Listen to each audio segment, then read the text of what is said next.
Et mon regard sur l'actualité ce matin à 7h35, mais enfin, qui préfère écouter Gabriel Zucman plutôt que Bernard Arnault? Alors ça c'est sûr, c'est l'attaque de la nuit, on l'a pas vu venir, elle est venue d'une annexe de l'avenue Montaigne, et alors qu'on ne s'y attendait pas, le PDG du numéro 1 mondial du luxe, LVMH, Bernard Arnault, a qualifié l'économiste Gabriel Zucman de, je cite, militant d'extrême gauche dont l'idéologie, je cite aussi, vise la destruction de l'économie libérale.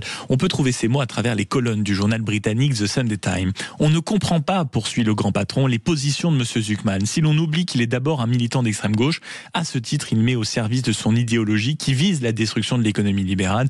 C'est une pseudo-compétence universitaire qui fait débat. Je ne peux pas non plus croire, ajoute-t-il, que les forces politiques françaises puissent prêter la moindre crédibilité à cette offensive mortelle, dit-il, pour notre économie.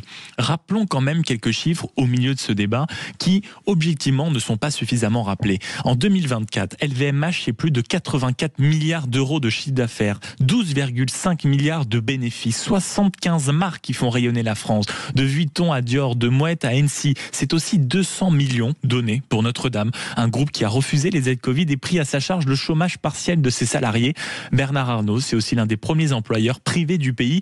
Et puisqu'on critique son manque d'investissement fiscal, vous avez remarqué, je suis poli, 43% des impôts en France, alors qu'il ne réalise que 10% de son activité sur le territoire. Je le répète, il paye 43% de ses impôts en France, alors qu'il ne réalise que 10% de son activité sur le territoire.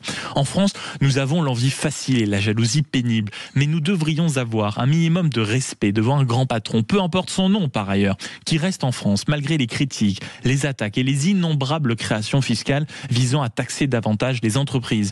Il n'est évidemment pas question de hisser ce matin Bernard Arnault en un demi-dieu, mais je préférerais toujours ce matin un grand patron qui agit plutôt qu'un économiste qui taxe, surtout quand celui-ci paie une partie de ses impôts aux États-Unis où le taux moyen est inférieur d'un tiers à celui de la France.